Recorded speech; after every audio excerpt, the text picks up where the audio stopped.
training them to rewire their brain for higher consciousness. It's no longer mystical. It's science. The two operating new discoveries in science, one is neuroplasticity, that just by changing your patterns of inner experience, you can rewire your brain. And the other is what is called gene regulation. After I finished at Cisco this morning, I went to meet Dr. Elizabeth Blackburn, who got the Nobel Prize in Medicine in 2009, to talk about the fact that our so-called genes are not fixed entities. You know, the human genome has you have about 23,000 genes. There are some worms that have more genes, and 65% of your genes are the same as a banana. So, you know, it's not our genes that make us who we are. It's how we think, how we behave, how we consciously learn to live our lives. You can change or upregulate 500 genes that code for diseases like heart disease, certain types of cancer, autoimmune illnesses. Gene regulation and neuroplasticity are giving us a new idea of the human body. It's not a structure, it's a process. There are no structures in the universe. Everything is a process, and every process occurs in the field of consciousness.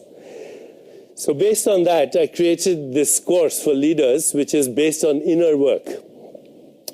And here's my first slide, which is that your consciousness, which is literally your soul, if you will, your non-local self, is simultaneously manifesting as your moods, emotions, environmental situations, behavior, biology, social interactions, personal relationships, perception, and even the environment and nature's forces, because nature's forces outside you and nature's forces inside you are the same.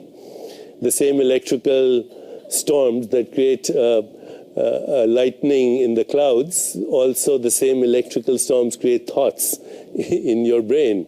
There's no difference between nature's forces outside or inside. Very totally consistent with Eastern wisdom traditions.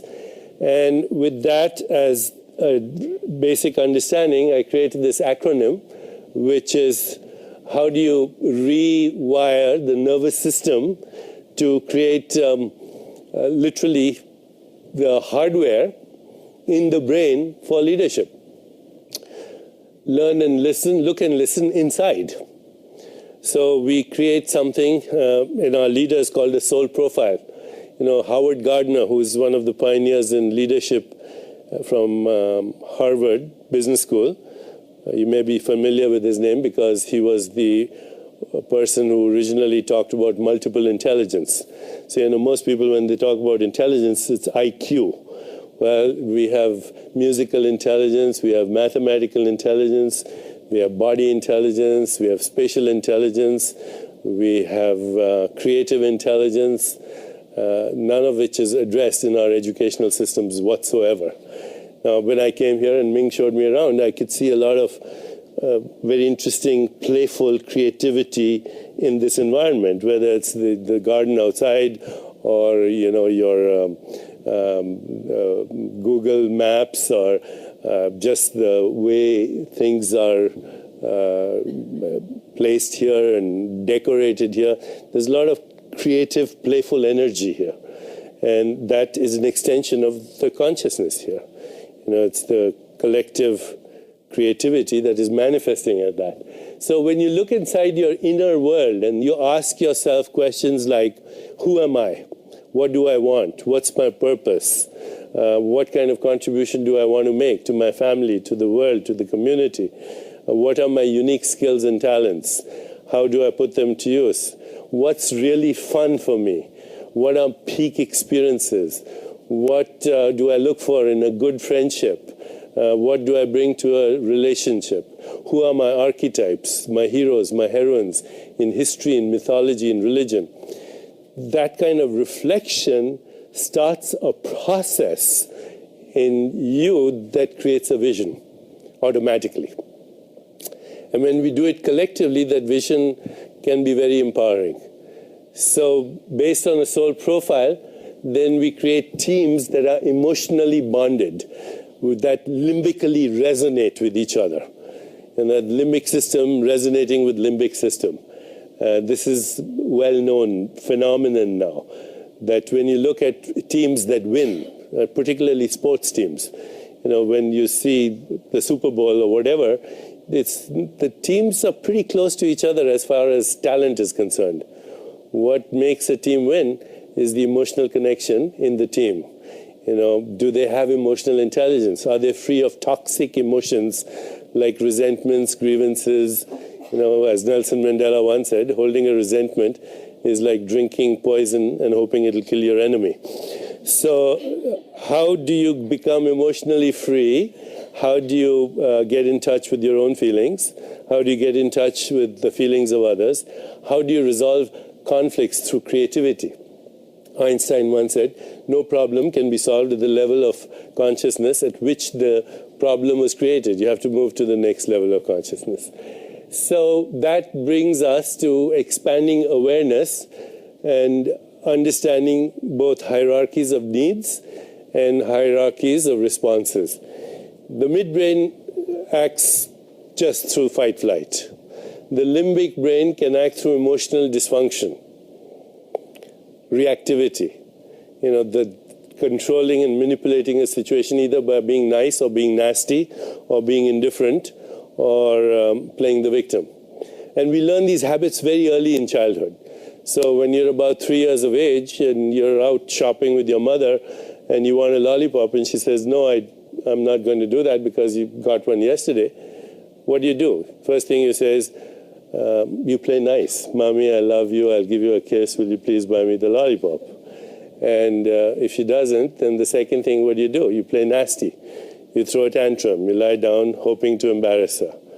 You still don't get the lollipop. Then you go home and she can't find you. You're hiding in the closet and she says, aren't you going to come for lunch? And you say, leave me alone. You pout. You get stubborn, indifferent. And if that doesn't work, you finally go to your mother and you say, you play the victim. You're nice to my brothers and sisters. You're not nice to me. So by now she's fed up and she gives you the lollipop and your little brain says it works.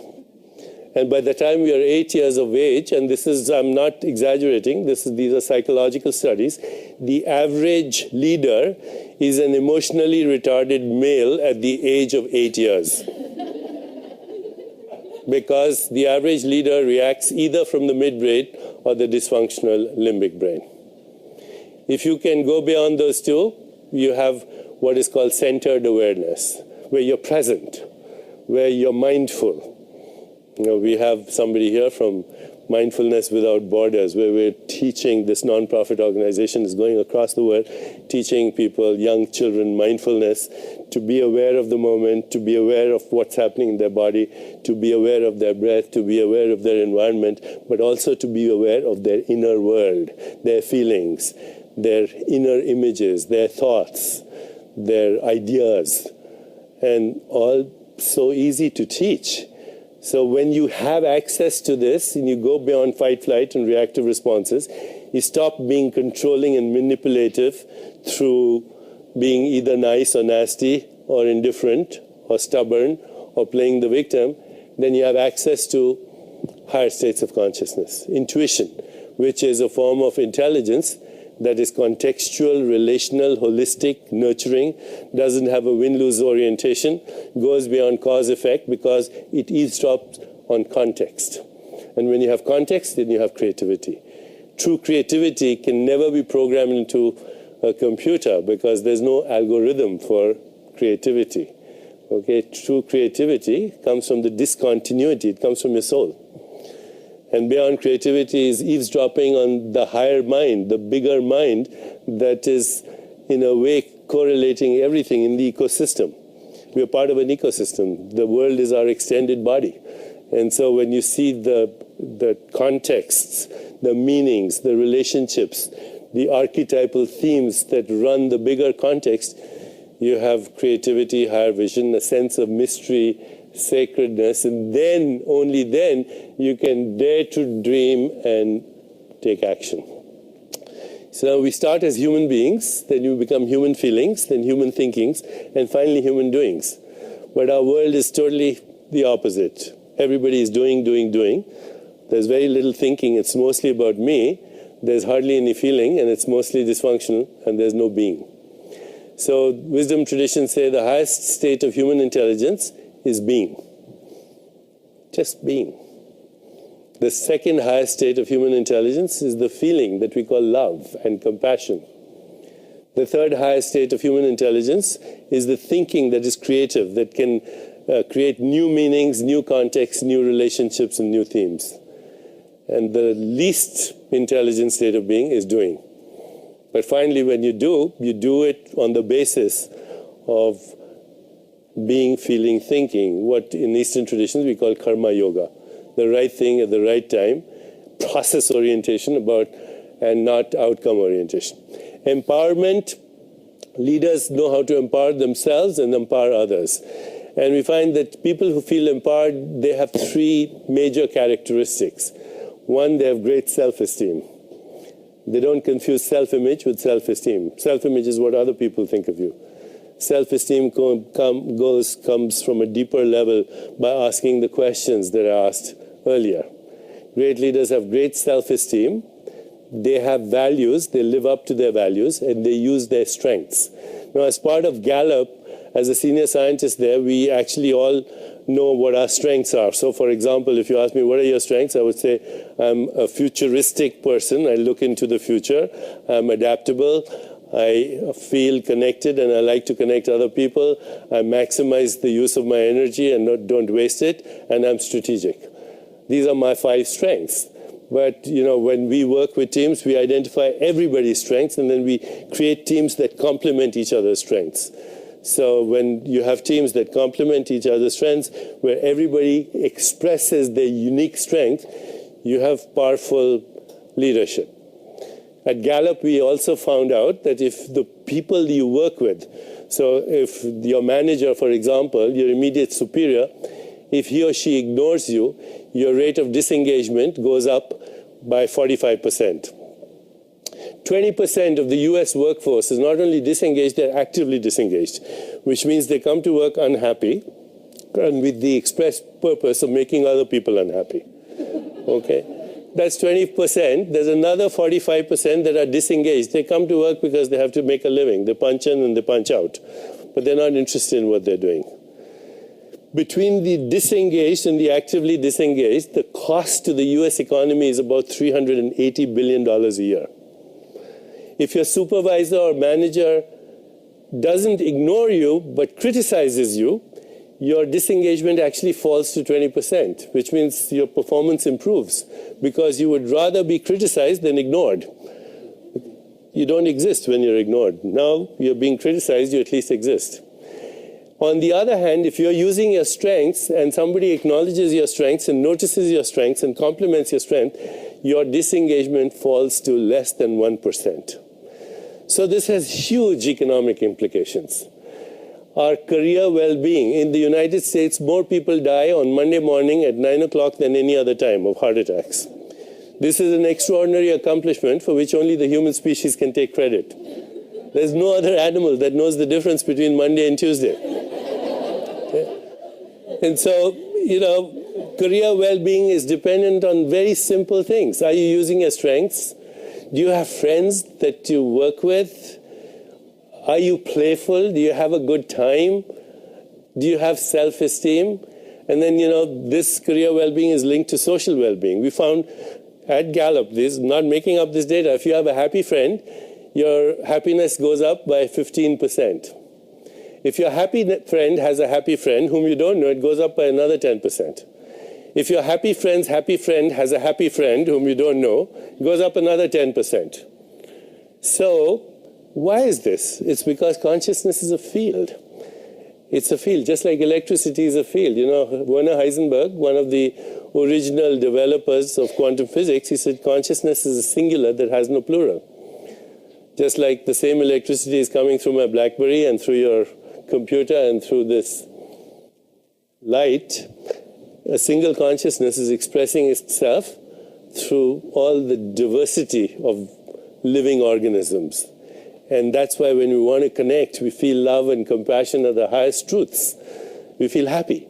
So Google is the perfect place to create networks of global happiness, where people actually know how to make each other happy. And there's a lot of research on that.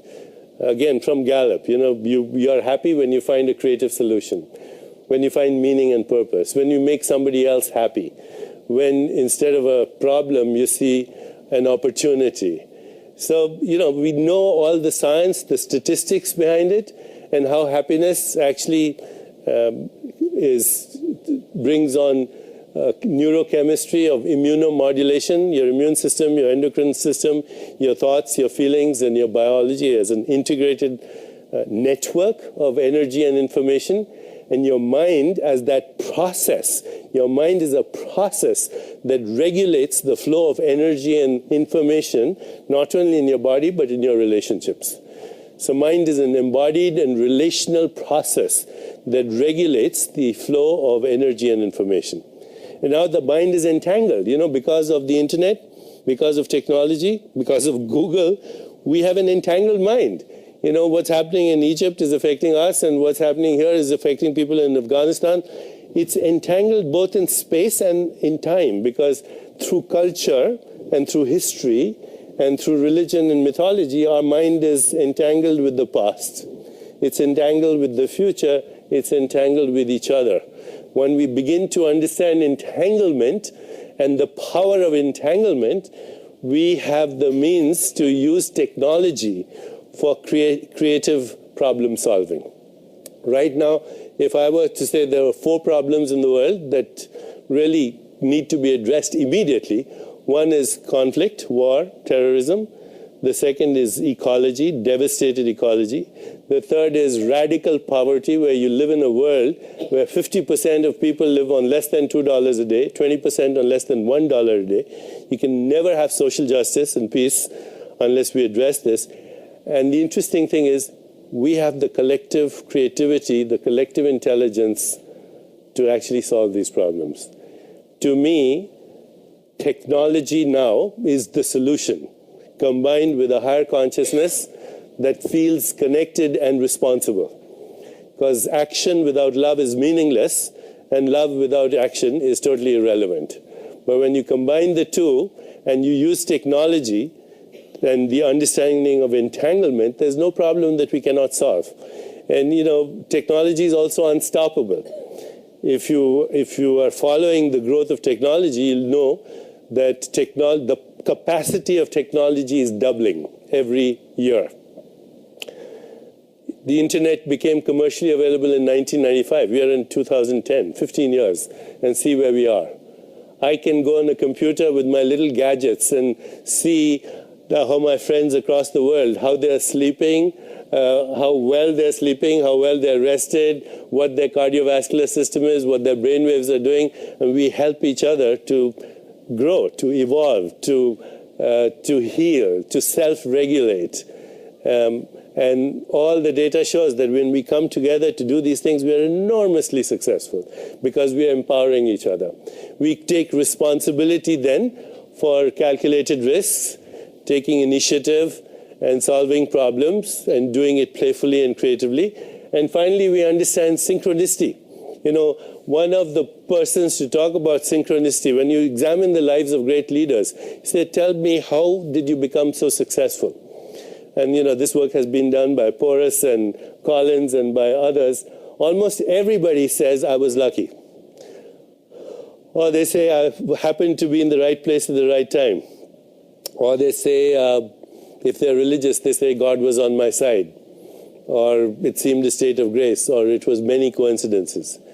Well, Carl Jung, the Swiss psychologist, and Wolfgang Pauli, the pioneer in quantum physics, they actually talked about synchronicity as a fundamental property in the universe, where at the most transcendent level, everything is happening all at once. There's no linearity in the universe. How does a human body, which has 100 trillion cells, each of them doing 100,000 activities per second, keep track of every other cell instantly? How does a human body think thoughts, play a piano, kill germs, remove toxins, make a baby instantly, all at the same time? These are mysteries that are yet to be solved. I think we are moving to an era where we are going to understand non-local intelligence, transcendent intelligence, soul or spirit as the primary activity of the universe that operates synchronistically. And when you extend your boundaries, when you take away your labels, if you take away every label you've given yourself, then you are an infinite consciousness. You're a field of possibilities. And you start to see the environment as an extension of yourself. This environment is very good, actually. It feels very good because you can see it's an extension of your collective psyche and your collective consciousness. So that, in a nutshell, is the basics of what I think the future of leadership should be. That consciously, we should create and rewire our nervous system so that through what is called long-term potentiation, we keep firing the neurons to wire the neurons to actually make leadership second nature to us. But true leadership, where we unfold our potential, we unfold the potential of others for greatness, and we use the principles of higher consciousness to heal ourselves and to heal the world. And no one is in a better position than you guys, because you're really laying down the neural networks of the planetary mind that is evolving right now. The planetary mind is evolving, and boundaries are breaking, whether they are national boundaries or ethnic boundaries or religious boundaries. They're going to break. It's unstoppable. And this is the divine manifesting through us as our technologies, a planetary mind. Thank you very much.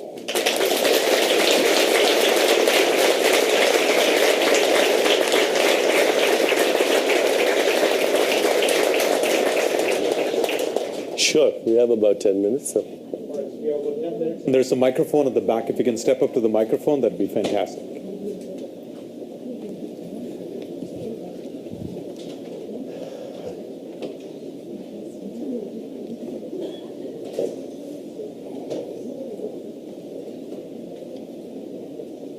Thank you for coming. I have a question. As I'm listening to you today, I'm bringing that to some of the events that I see going on in the world, and some of those are very hopeful. Obviously, what just happened in Egypt and what's happening through the Middle East is a great example where this is coming together. But then as I think more locally to our nation and our leadership, I really see that going in a very bad direction, and the use of propaganda and technology and just poor leadership. I'm wondering what your thoughts are on that.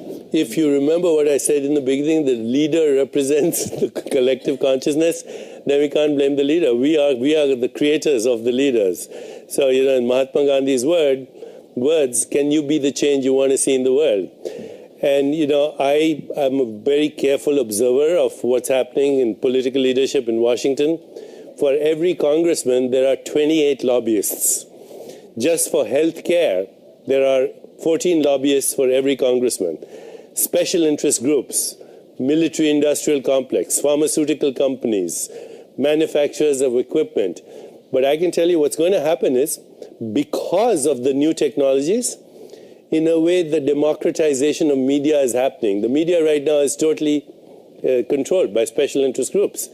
But as we begin to create our own media and democratize media, as we have television networks on the internet, if people create their own content, and if the content is good, reaches critical mass, you'll see a turn, but it'll take a while. It takes a generation to do this. So I agree with you. Would you say we're kind of right now headed in the wrong direction and it'll turn around, or do you actually just disagree with me and you think... No, I think there's a lot of creativity at work, and as the creativity unleashes itself, the darkness also tries to keep up with it. And there's a time of what we call phase transition. Water comes to steam, that's a transition. There's a lot of boiling in the cauldron.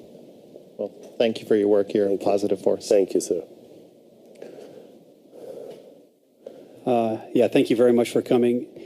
Here it is a great place, and I know we all very much enjoy working here, but at the same time, we're all extremely busy, and And I think we often have very little time to even reflect on what consciousness is, or even attend talks like this.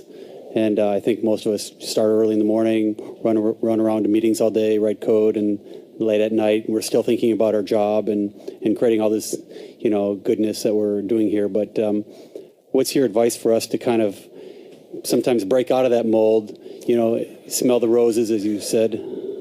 I would say, and I can give you data to prove this, by the way, that from Gallup, where we gather this kind of data, that in an environment like this, which is very ambitious, but also very creative, take time to play during the day.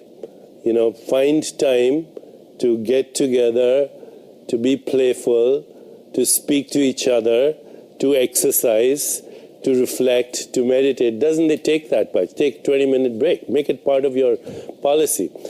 From what I know in Google, you guys participate in a lot of decision making, and you should do that. You should, get together as groups and create some rituals of playfulness, rituals of reflection, rituals of exercise, rituals of mind-body stuff, whether it's Tai Chi or yoga or breathing techniques, and your productivity will go up. I mean, there's no question that productivity goes up. According to Gallup, we should be socializing 6 hours every day. And that includes at work, which means purposeless activity, playful activity. But if you actually look at probably all of our calendars, they're just completely full all the time. Change it. If there's any place where it can be changed, it's here. All right, thank you. Because you have a collective voice.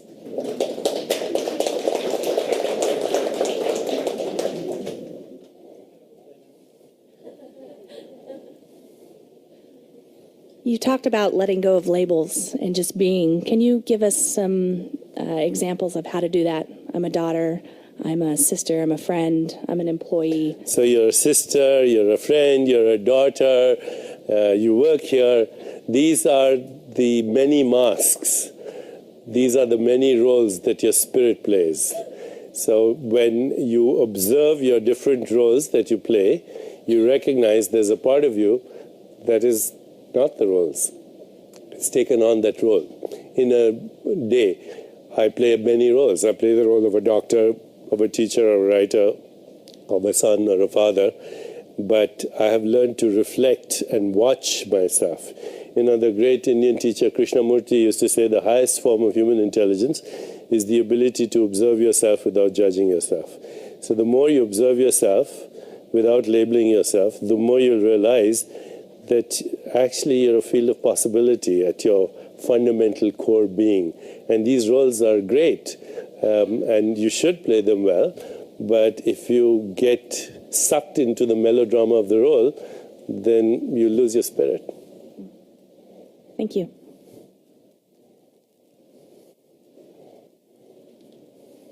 And I have a question that comes from my mom. And my wonderful mom, this is her question. What's the best way to imagine what you want without ever having the experience of it? Well, all imagination comes from some kind of memory, either personal or archetypal or collective.